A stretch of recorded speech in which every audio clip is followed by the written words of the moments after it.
How could feeling triggered be a good thing? I know that sounds like a crazy concept, but just hear me out. Feeling triggered actually can be super, super helpful when it comes to your healing journey. Today I want to talk about why triggers should not scare you, why feeling triggered actually is a good thing, and how you can use them to help yourself grow. So first, let's start by talking about what is a trigger. A trigger is unprocessed trauma or emotion that's been stored in your body and wants to be felt fully and deeply and be processed and let go. So this happens when we go through an event and the emotions that we have from that event weren't able to be processed at that time. Either, they were too painful or we weren't capable of processing them, whatever it may be, and then those emotions were then stored in our body. You could be triggered by something very, very serious, such as a parent leaving your life when you were young, or some abuse that you went through, physical, sexual, mental abuse that you went through at some point in time. It could be a trigger of a car accident, something really large scale. Or it could be something very minor, such as kids calling you names when you were on the playground one day, something that happened in a work meeting one time, something very small. We're being triggered all the time, every day. And sometimes you don't even notice that you're being triggered. Sometimes you don't notice that the way that you're acting is due to being triggered. So triggers are very, very common.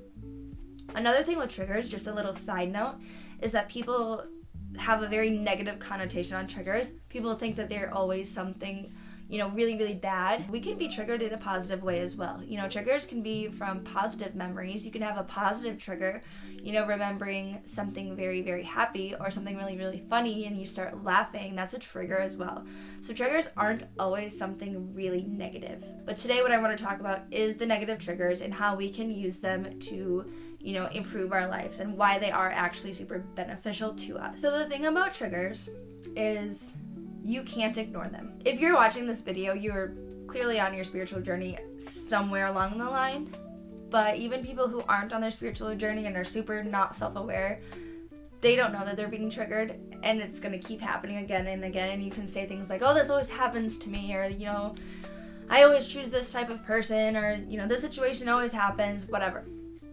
This is because triggers, they always circle back to you until you heal the wound. A trigger is an unhealed wound wanting to be seen, felt, processed, let go. So when we don't process this wound, it is going to come again and again in different points of our lives in different ways, but it's going to keep circling around again and again. So the trigger will never go away until you look at that root cause of what caused that trigger to occur in the first place. This can be really, really painful. This is why people continue to be triggered for sometimes their entire lives, is because looking at that core root of that wound that causes that trigger can be really hard and really painful. Healing is not an easy journey. Nobody is just signs up and is like, okay, let me process my trauma. This is going to be super fun and easy and a great time.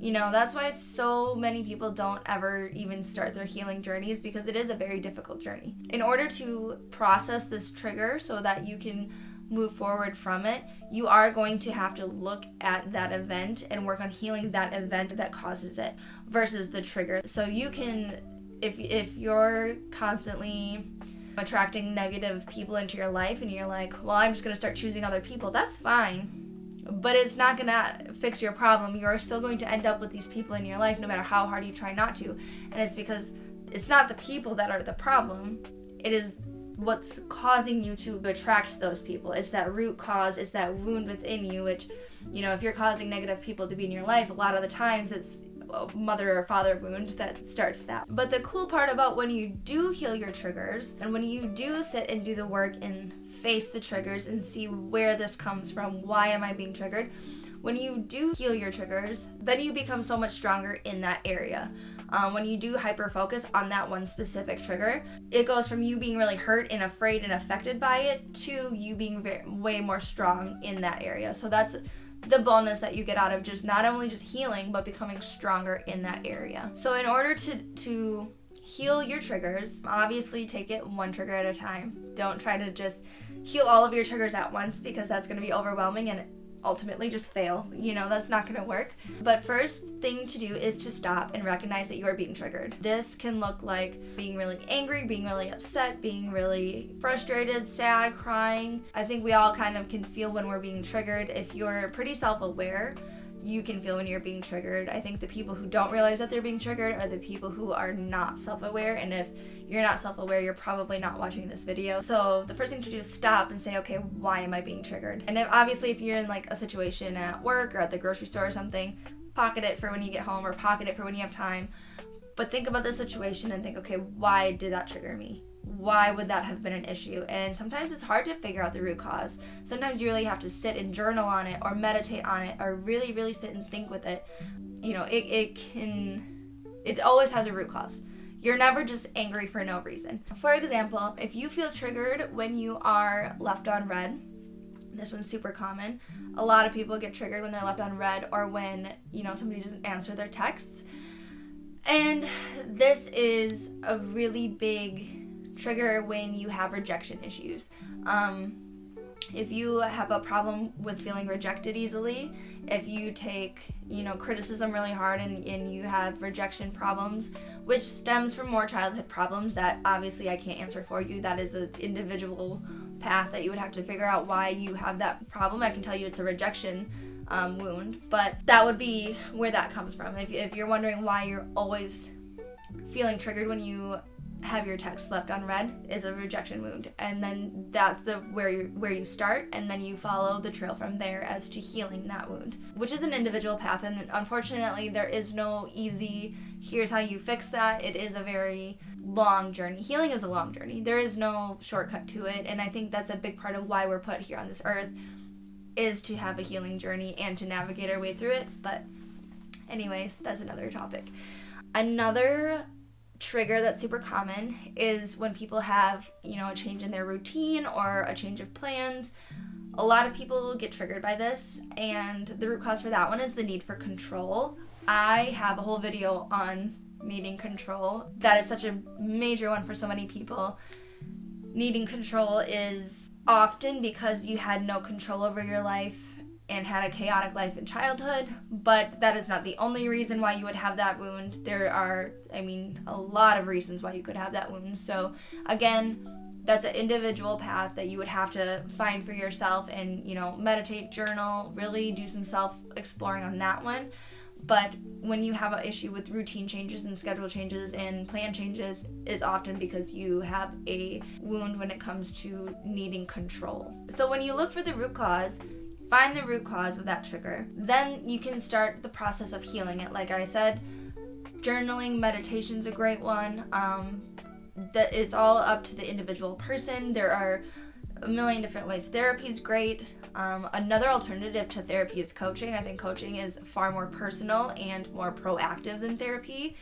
I could be biased because I am a coach, but I can tell you I have done years of therapy, and through becoming a coach, I obviously got coaching, and I think that coaching is far more proactive, far more intensive, far more beneficial and accelerated too when it comes to the work that you can put into yourself. I think coaching is phenomenal as long as you have the right coach. And like I said, I am a coach, so I think that's why I feel that way. But anyways, and just because you heal this wound, just because you do the work to identify and work on healing this wound, doesn't mean that you're just never going to be triggered again. It doesn't mean you're going to be completely cured of this trigger and that you don't ever have to worry about it again.